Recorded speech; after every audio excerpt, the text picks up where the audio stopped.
नमस्कार, मुद्दा देख रहे हैं आप और मैं हूं आपके साथ वक्ता दुबे। कल अमेरिकी राष्ट्रपति जो बाइडेन इजराइल पहुंचकर अपना समर्थन दोहराते नजर आए, तो आज जब ब्रिटेन के प्रधानमंत्री ऋषि सुनक इजराइल के साथ एकजुटता दिखाने के लिए तेल अवीव पहुंच गए और इस दौरान सुनक ने इजराइल पर हमास के आतंकवादी हमले की निंदा की और इस जंग में दुनिया के कई बड़े देश इजराइल के पक्ष में अब खड़े हो गए हैं। इधर हमास के आतंकियों को नीस्तनाबूद करने के लिए इजराइल लगातार गाजा पट्टी पर एयर स्ट्राइक कर रहा है और साथ ही जमीनी हमले के लिए भी इजराइल अब तैयार है। इजराइल के जवाबी कार्रवाई के बाद गाजा अब शमशान भूमि में तब्दील हो चुका है। ऐसे में सवाल ये है कि क्या किसी आतंकी संगठन से निपटने के लिए किसी देश को खुद आतंकी की तरह व्यवहार करना चाहिए? इजराइल और आतंकी संगठन हमास के बीच आम नागरिकों का मारा जाना चिंता की बात है। हमास ने इजराइल के आम लोगों को निशाना बनाया, उन्हें बंधक बनाया, लेकिन इजराइल के हमले में भी गाजा के आम नागरिक मारे जा रहे हैं। जो बचे हैं वो भूखे मर रहे हैं, घायलों और बीमारों को इलाज नहीं मिल पा रहा है, लेकिन अभी तक कहीं से भी जंग को रोकने की कोई गंभीर कोशिश नजर नहीं आ रही है।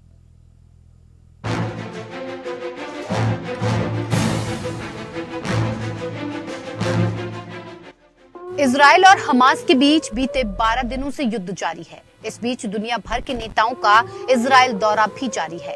कल अमेरिकी राष्ट्रपति जो बाइडेन इजराइल पहुंचकर अपना समर्थन दोहराया, तो आज ब्रिटेन के प्रधानमंत्री ऋषि सुनक इजराइल के साथ एकजुटता दिखाने के लिए तेल अवीव पहुंचकर पीएम नेतन्याहू से मुलाकात की। इस दौरान सुनक ने इजराइल पर हमास के आतंकवादी हमले की निंदा की और इसके अलावा 2 हफ्तों से चल रहे युद्ध में जान गंवाने वाले लोगों के लिए संवेदना व्यक्त की। ब्रिटिश पीएम सुनक ने इस बात पर भी जोर दिया कि किसी भी नागरिक की मौत एक त्रासदी है और ये बंद होनी चाहिए। Elderly, men, women, children, babes in arms, murdered, mutilated, burned alive. We should call it by its name. It was a pogrom. Mr. Speaker, the families of some of the missing are in the public gallery today. We call for the immediate release of all hostages. And I say to them, we stand with you, we stand with Israel. आज जब Rishi Sunak Israel में हैं, उसी समय Britain के विदेश मंत्री James cleverly मिस्र, तुर्की और कतर दौरे पर हैं और इसके अलावा रक्षा मंत्री ग्रांट शॉप्स ने बुधवार को वॉशिंगटन में अमेरिकी समकक्ष लॉयड ऑस्टिन से मुलाकात की थी। सभी की कोशिश है कि किसी तरह से जंग को रोका जाए, लेकिन ये जंग है कि थमने का नाम नहीं ले रही। हमास लगातार इजराइल पर रॉकेट दाग रहा है, तो हमास के आतंकियों को नेस्तनाबूद करने के लिए इजराइल लगातार गाजा पट्टी पर एयर स्ट्राइक कर रहा है। साथ ही जमीनी हमले के लिए भी इजराइल तैयार है। इजराइल के जवाबी कार्रवाई के बाद गाजा अब शमशान भूमि में तब्दील हो चुका है। मलबे के ढेर और लाशों का चारों तरफ अंबार दिख रहा है। बहुत सी लाशों और दबे इंसानों को उठाने वाला भी कोई नहीं है। सैकड़ों लोग रोजाना हवाई हमले में मारे जा रहे हैं और इस जंग में अब तक दोनों तरफ की मौतों को मिला दिया जाए तो ये आंकड़ा 5000 को पार चला गया है। इजराइल में हमास के हमले में करीब 1400 इजरायलियों की मौत हो गई। वहीं गाजा पट्टी में 3500 के करीब लोगों की मौत हो चुकी है। इस बीच गुरुवार को वेस्ट बैंक में इजरायली बलों फिलिस्तीनियों के बीच झड़प हो गई और जिसके बाद इजरायली सेना ने जवाबी कार्रवाई करते हुए फायरिंग की, जिसमें 3 लोगों की मौत हो गई। उधर लेबनान का संगठन हिजबुल्लाह भी इजराइल पर एंटी टैंक मिसाइलें छोड़ रहा है। लेबनान की ओर से हिजबुल्लाह के लड़ाकों ने बुधवार को भी गोलीबारी की थी और इसके जवाब में इजरायली सेना ने जैसे को तैसे का तर्ज पर जवाब देते हुए हिजबुल्लाह के सैन्य ठिकानों पर हमला कर दिया।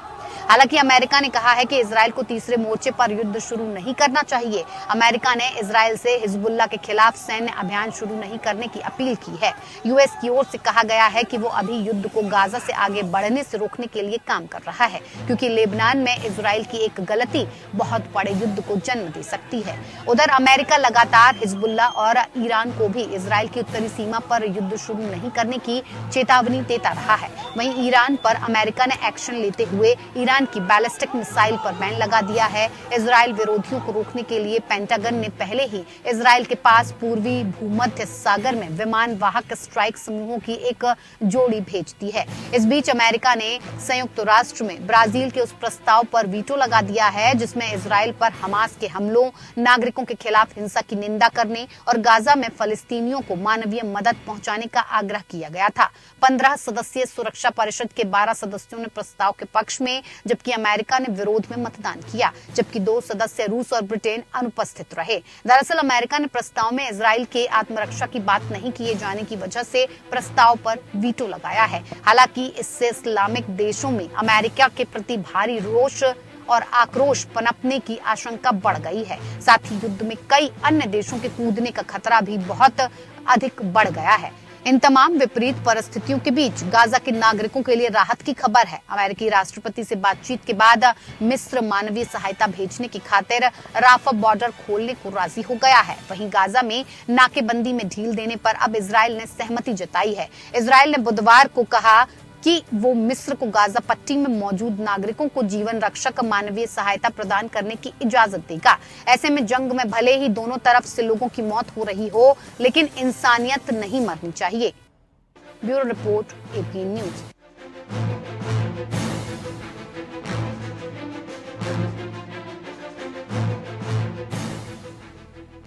आज का हमारा इस पूरे मुद्दे का मुद्दा यही है कि इजराइल और हमास के बीच जो जंग छिड़ी हुई है उसे रोकने की आखिर पहल कौन करेगा, और इसमें जिस तरह से जो मासूम लोग हैं वो बेचारे मारे जा रहे हैं, इसको लेकर भी तफसील से चर्चा करेंगे। और उसके लिए हमारे साथ खास मेहमान जुड़ चुके हैं जिनसे मैं आपका परिचय करवा देती हूं। प्रोफेसर करोड़ी सिंह, विदेश मामलों के जानकार, हमारे साथ जुड़े हुए हैं। सर, बहुत स्वागत है आपका। साथ ही साथ Sanjeev Shrivastava, strategic affair expert, भी हमारे साथ जुड़े हुए हैं, उनका भी बहुत बहुत स्वागत है।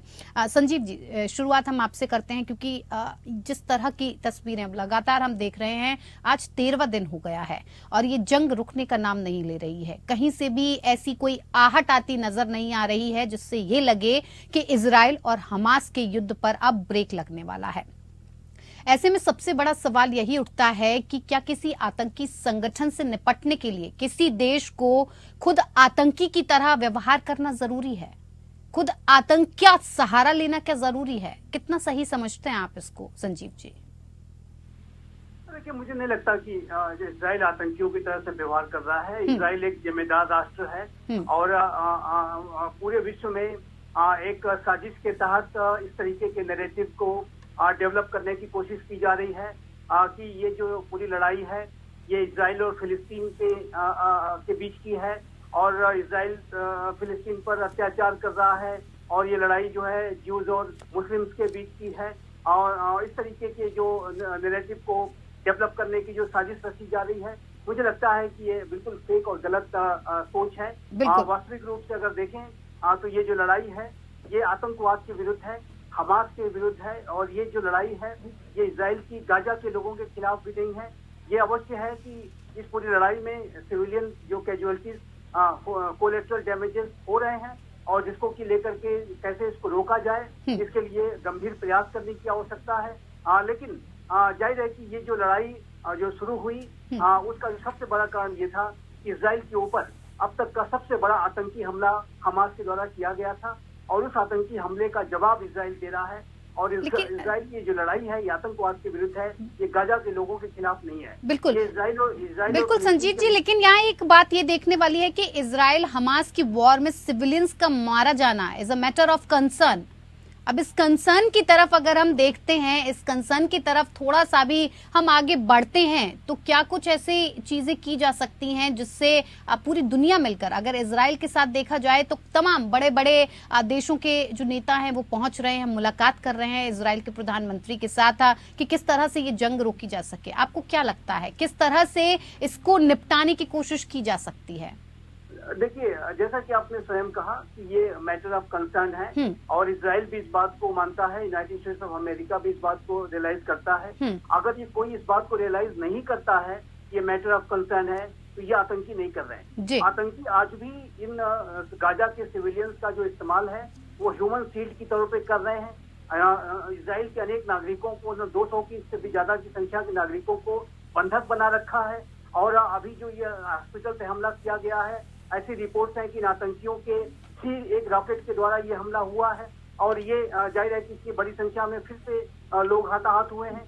लेकिन इसको लेकर के जो एक प्रोपेगेंडा जो ये हमास की तरफ से और हमास को सपोर्ट करने वाले जो स्टेट नॉन स्टेट एक्टर्स हैं और जो विश्व में ऐसे अंतर्राष्ट्रीय समुदाय में ऐसे अनेक एलिमेंट्स हैं जो कि इस पूरे युद्ध में जो है लगातार इसको इस तरह से पेश करने की कोशिश कर रहे हैं कि ये इजराइल के द्वारा ये सब किया गया है। लेकिन वास्तविक रूप से देखें तो ये साजिश जो है बड़ी गहरी है। ये साजिश सभ्यताओं के बीच में टकराव को बढ़ाने की है। ये अरब और इजराइल के बीच में जो संबंधों को सामान्य करने की प्रक्रिया चल रही थी उसको तोड़ने की है। क्लैश ऑफ सिविलाइजेशंस को बढ़ाने की है। तो इसको जो है इस साजिश को हमें गहराई के साथ समझना होगा और इस युद्ध के चरित्र को समझना होगा। जहां तक इजराइल और फिलिस्तीन का विषय है वो अपनी जगह वो विवाद निसंदेह है और उस विवाद का समाधान 2 स्टेट सोल्यूशन ही हो सकता है। लेकिन जहां तक आपने जो एक स्पेसिफिक सवाल किया है कि इन सिविलियंस के लिए क्या किया जा सकता है, तो देखिए अभी एक लेटेस्ट डेवलपमेंट आया है कि जो इजिप्ट है वो अमेरिका के साथ और जो लगातार प्रयास जो चल रहे थे उसकी वजह से इजिप्ट ने अपने राफा बॉर्डर को शरणार्थियों के लिए खोल दिया है। और अब ये जो गाजा के लोग हैं वो वहां जा सकते हैं और वहां पर शरण ले सकते हैं। लेकिन हमास को वहां शरण नहीं दी जाएगी, ये बात भी स्पष्ट कर दी गई है। साथ ही साथ यूनाइटेड स्टेट्स ऑफ अमेरिका ने $100 मिलियन की जो सहायता राशि है वो गाजा के लोगों के लिए और वेस्ट बैंक के लोगों के लिए भी वो अपनी तरफ से दी है। अमेरिका ने इजराइल को इस बात के लिए जो है लगातार उसको मनाया है, बताया है कि वो सिविलियंस को जो मदद पहुंचाई जा रही है गाजा में उसके रास्ते में वो बाधा पैदा न करे और जो ह्यूमैनिटेरियन एड जो पहुंचाया जा रहा है उसके लिए इजराइल जो है गाजा में ऐसे ह्यूमैनिटेरियन एड को जाने दे और जो भी इस तरीके की वहाँ की दुश्वारियां लोगों को हो रही हैं उसको कम से कम करने का प्रयास हो। सिविलियंस के ऊपर जो ये अत्याचार अनाचार की स्थितियां न बने और उनको फर्दर इसमें दिक्कतें का सामना न करना पड़े, उस बात को इंश्योर करना भी बेहद आवश्यक है। तो मेरा ऐसा मानना है कि इजराइल एक जिम्मेदार राष्ट्र है और वो आतंकवाद के विरुद्ध युद्ध लड़ रहा है और उसमें वो आने वाले समय में उसको इस बात को लेकर के भी ध्यान रखना होगा कि वो आतंकवाद के ऊपर तो विजय हासिल करे ही, लेकिन जो सिविलियंस हैं वो उनका भी ध्यान रखा जाए। जी बिल्कुल। प्रोफेसर करोड़ी साहब आपसे जानना चाहेंगे क्योंकि जिस तरह से लगातार कई देशों के बड़े बड़े देशों के नेता इजराइल पहुंच रहे हैं, अपना समर्थन जता रहे हैं कि हम आतंकवाद के खिलाफ खड़े हुए हैं, हम इजराइल के साथ हैं, ऐसे में ये जानना बहुत जरूरी हो जाता है कि जिस तरह से इजराइल ने ईरान के ऊपर जो प्रतिबंध लगाया है, जिस तरह से उसे चेतावनी दी है, जिस तरह से उसके खिलाफ एक्शन लिए हैं, बैलिस्टिक मिसाइल्स को बैन कर दिया है, ऐसे में ये माना जाए कि आने वाले वक्त में इजराइल और हमास का जो युद्ध हो रहा है उसे रोकने के लिए कहीं ना कहीं यूएस एक कड़ी बनता नजर आ रहा है, क्योंकि और कोई भी देश ऐसा नहीं है कि जो सामने आकर ये कहना चाहे कि इस वॉर को खत्म किया जाना चाहिए। देखिए, मैं एक इस बात स्पष्ट रूप से कहना चाहूंगा कि यूरोपियन कंट्रीज हैं वो बहुत फूट के कदम रख रहे हैं। उनका ये कहना है कि इजराइल को इंटरनेशनल लॉ के तहत सेल्फ डिफेंस का राइट है, इससे आगे वो ज्यादा कोई स्टेटमेंट नहीं दे रहे हैं। जबकि ब्रिटेन और अमेरिका दोनों बहुत सक्रिय हैं। तो वो सक्रिय होने के क्या कारण हो सकते हैं? एक तो इजराइल को एकजुटता दिखाने के लिए, इजराइल को नैतिक और राजनीतिक समर्थन देने के लिए, एक तो ये हो सकता है। दूसरा, उनका अपना स्वयं का भू राजनीतिक और सामरिक हित हो सकता है, क्योंकि जो ब्रिटेन और अमेरिका है वहाँ अरब जगत में इस क्षेत्र में उनका प्रभाव बहुत कम होता जा रहा है। जो ईरान और सऊदी अरब एक दूसरे से दुश्मनी रखते थे वो एक साथ बैठने लग गए हैं, दोनों के राजनीतिक रिश्ते अच्छे हो गए हैं और चीन और रशिया बहुत एक्टिव हो रहे हैं। तो ऐसी स्थिति में उनका वो हित हो सकता है। तीसरा, क्या वास्तव में वो शांति स्थापना के लिए आ रहे हैं? तो तीसरे की संभावना मुझे बहुत कम लग रही है। जिस तरह का वो प्रयास कर रहे हैं वो शांति स्थापना का प्रयास नहीं हो सकता। संयुक्त राष्ट्र संघ की सुरक्षा परिषद में 2 प्रस्ताव आए। पहला रशिया का प्रस्ताव आया, उसमें 5 ने रशिया के प्रस्ताव के पक्ष में दिया, 4 ने अगेंस्ट में दिया, 6 ने अब्स्टेंट रहे। फिर ब्राजील का प्रस्ताव आया, उसमें 12 ने समर्थन दिया, 2 एब्सेंट, अमेरिका ने वीटो किया। जी। तो ऐसी स्थिति में शांति का प्रयास नहीं हो सकता। ब्राजील की, अगर अमेरिका वास्तव में शांति के प्रयास होता तो संयुक्त राष्ट्र संघ सुरक्षा परिषद का प्रस्ताव, ब्राजील का प्रस्ताव था, उसमें उनको वीटो नहीं करना चाहिए था। तो शांति के प्रयास तो नहीं है, अपने हित साधने का प्रयास जरूर है, और हर महाशक्ति अपना हित साधने का प्रयास करती है। बिल्कुल। अब अमेरिका और ब्रिटेन ये भी इजराइल को समझाने की कोशिश कर रहे हैं कि आप थोड़ा संयम बरतो। अगर संयम नहीं रखोगे, ये और ज्यादा फैल गया तो ज्यादा नुकसान हो सकता है विश्व समुदाय का। क्योंकि ये जो इजराइल और फिलिस्तीन का युद्ध है, ये यूक्रेन के संकट से ज्यादा गहरा है। क्योंकि यूक्रेन वाले में इस तरह का जेनोसाइड नहीं है, हॉस्पिटल पे अटैक होना जेनोसाइड की कैटेगरी में आता है, ये युद्ध की कैटेगरी में नहीं है, किसी ने भी किया हो। अभी उसके बारे में स्पष्ट एविडेंस नहीं है, आरोप प्रत्यारोप लग रहे हैं, फिर भी ये कुछ कह रहे हैं कि हमास ने किया, हिजबुल्लाह ने किया। लेकिन अमेरिका के प्रेसिडेंट ने भी अभी ये नहीं कहा कि हमास ने किया। ब्रिटेन ने ये कहा कि हम तथ्यों का विश्लेषण कर रहे हैं, क्या स्थिति है। तो इस तरह की स्थिति में ये युद्ध अगर ज्यादा फैलता है तो पूरे विश्व को चपेट में ले लेगा, और ध्रुवीकरण, यूक्रेन के युद्ध को लेके इतना बड़ा ध्रुवीकरण विश्व समुदाय का नहीं है जितना पैलेस्टाइन और इजराइल को लेके है। बिल्कुल तो करोड़ी साहब, ध्रुवीकरण किस दिशा में ले जाएगा कह नहीं सकते। और जो शांति के लिए जन सामान्य है वो शांति प्रिय है, वो अमन, ईमान और शांति से जीना चाहता है। और इसीलिए दुनिया के सब देशों में, भारत में भी प्रदर्शन हो रहा है, अमेरिका में भी हो रहा है, दुनिया का कोई देश ऐसा नहीं है जिसमें प्रदर्शन हो रहा है। प्रदर्शन किसी के समर्थन में नहीं है। कुछ लोग कहते हैं पैलेस्टाइन के समर्थन में है, कुछ ये भी कह सकते हैं कि अमेरिका इजराइल के समर्थन में है, लेकिन ये शांति के लिए प्रदर्शन कर रहे हैं। तो मेरे को लगता है जितने प्रदर्शन हो रहे हैं वो सभी देशों की सरकारों पे दबाव बनेगा कि युद्ध में को शांत करने का कोई प्रयास करें, सीज फायर की तरफ कदम बढ़ाएं। बिल्कुल जी। संजीव जी, जिस तरह से अभी करोड़ी साहब ने पूरी सिचुएशन को समझाया, साफ तौर पर ये दिखाया जा रहा है कि इजराइल और हमास के युद्ध को रोकने की कोशिश तो की जा रही है, लेकिन साथ ही साथ अपने हितों को साधने का काम भी किया जा रहा है। इसी बीच अगर मिस्र को देखा जाए तो जिस तरह से अभी आपने राफा बॉर्डर की बात की कि उसको मानवीय सहायता पहुंचाने के लिए खोला गया है, ऐसे में अगर मिस्र की बात की जाए, इजिप्ट की बात की जाए, तो उसे इस पूरे युद्ध को देखते हुए मौजूदा हालातों में कितना नुकसान और कितना फायदा नजर आता है आपको? देखिए, ये वर्तमान समय का जो युद्ध है उससे मिडिल ईस्ट के सभी राष्ट्र जो है चिंतित हैं, और मिस्र भी उसमें शामिल है। और मिस्र ने पूरी स्थिति पर अपनी एक बहुत ही क्लोज वॉच बना करके रखी हुई है, और जाहिर है कि एक नेबरिंग स्टेट होने के नाते और गाजा से उसकी सीमा राफा से जो जुड़ती है, उसकी वजह से मिस्र का एक विशेष पूरे युद्ध के समाधान में एक रोल हो सकता है। हाँ। और मिस्र अब ऐसा रोल प्ले करने के लिए तैयार भी हो गया, जैसे कि मैंने बताया कि वो राफा बॉर्डर को खोलने के लिए तैयार हो गए हैं। और मिस्र की आप पूरे इजराइल और गाजा के जो पूरे क्षेत्र में पहले भी आप बड़ी भूमिका रही है। और अभी हाल के समय में अगर आप देखें तो मतलब हाल के क्या, मैं एक दशक से भी ऊपर का समय हो गया, मिस्र के इजराइल के साथ जो संबंध हैं बड़े अच्छे और बेहतर हुए हैं।